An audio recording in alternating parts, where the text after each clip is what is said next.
Hi,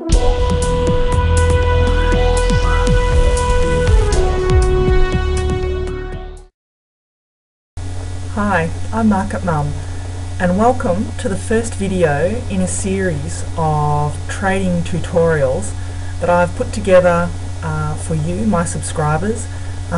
These are all videos that are all on subjects that you, my subscribers, have wanted to know more about. So I thought I'd just put together a few of them to help you out and just to show you how to find, for example, option prices, how to calculate the theoretical value of an option price, just in case there aren't any option prices available. You can there is a tool that you can use to get a sort of a fair idea of how to calculate that price, and many more. So it's up to you, my subscribers, to email me or fill out the contact form on my site and give me some things that you'd like to know about and that you'd like more information on, how to do, that possibly I could help you with. So you can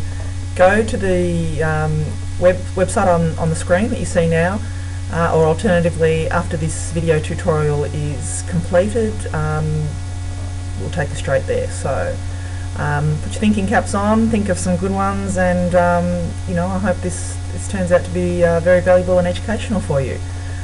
Okay, get ready for the video tutorial, the trading tutorial on how to find option prices on the ASX. See you after.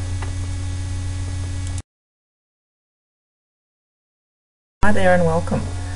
Now, as mentioned in this tutorial, trading tutorial, what I'm going to show you is how to find the option prices on the ASX website.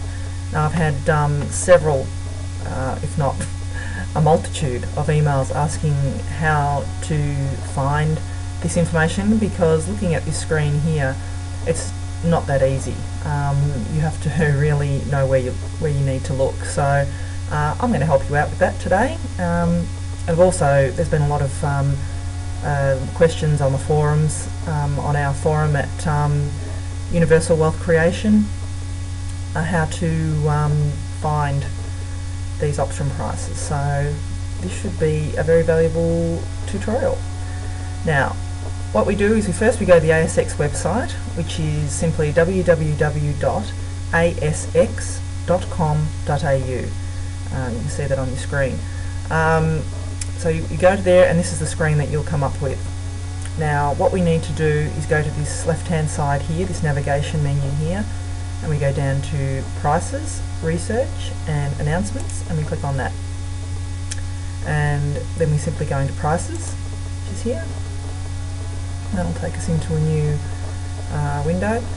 And now, here, this is where we want to look, even though it doesn't clearly state it. I mean, if you want to just to find normal share prices, they're here. As it says here, you can type in up to 10 ASX company codes, or the beginning of the name, or what about the GICS industry code, and I don't know what that is, so I don't want to worry about that. But as we're going to look for options, we go along to options, click on that tab, and here they are here. So all you do is you put in the ASX code. You don't have to know what the option code is, which is really valuable, because you don't want to have to be worrying about what the different option codes are, because there's so many of them out there. So for example, let's have a look at, say, BHP. So we'll type in BHP, and you have to choose what months you want. Now if you want all months, then you just leave it, or you know, so if you want the next month coming up, which is what is it, July, so we'll click July. And now you can look at both call and put options. You can just look at call options and just put options. So you've got a few different options there, pardon the pun, but you know, for ease of use, I would only choose either puts or calls, because looking at both just gives you way too much information at once, and you don't need that.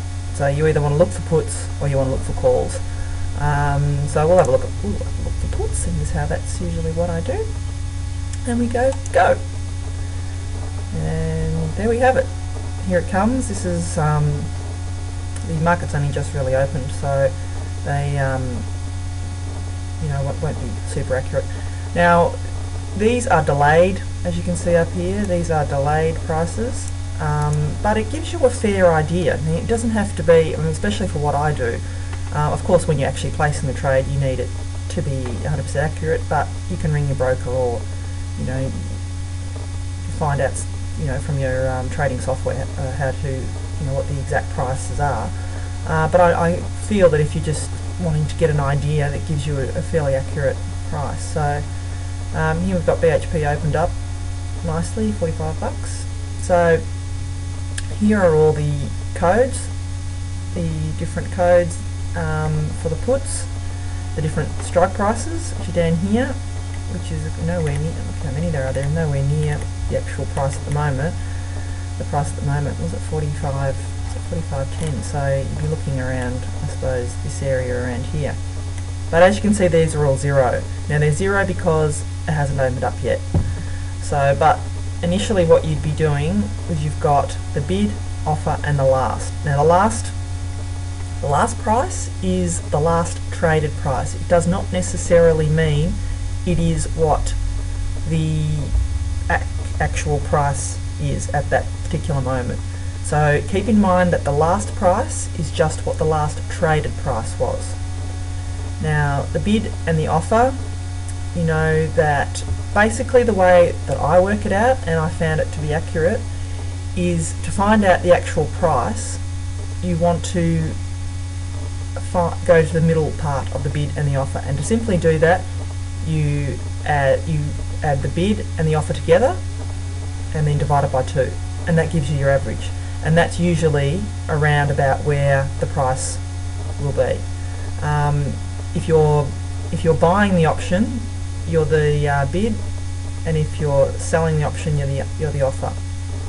So, but you don't really need to worry about that. What you need to do is worry about what the option particular price is, and I find the easiest way is to add the bid, add the offer, divide it by 2, and you get that roundabout price. Now this here is showing you whether it's a put or a call, the P or the C. As you can see, they're all puts because that's what we selected, and the expiry date is of course the expiry date of the option, and these are the codes. So if you wanted to say sell a $45 July put on BHP, you would go to here. Now remember, even though we can't see it at the top, you know that this is the bid, the offer, and the last price. So there's a value in there. Say it's 20. We add 20, and this one say is 30. So you add 20 and 30 to get 50, and you divide that by 2, which would be 25. So your 25 is around about what that option price would be. Okay, and that's your open interest there. That shows you how many how many people are actually in that option series. And this is the last. You can find it's the margin price, which is what margin they require if you use that put option. So I guess that'd be more of a relative value of what the price is, but that's the last price, so that's yesterday's margin requirement. So I personally don't worry about that. I worry about the open interest just to see how many are in there, and that's the code that you'd need. So if you were wanting to place this trade, then you would quote that code, that BHPCQ. There's your expiry date, it's a put, the strike price is $45, your bid, your offer, and the last price. Remember what I said, you add the bid and the offer together and divide it by 2. Now often you will find that there might not be any prices in here. I'm going to, in the next tutorial, show you how you can get a theoretical price, which is like a ballpark figure, I suppose, which is sort of the next step after this. If you can't find a price here, then you can get a price from this other tool. Okay, well, I hope this has sort of cleared up how you find the option prices.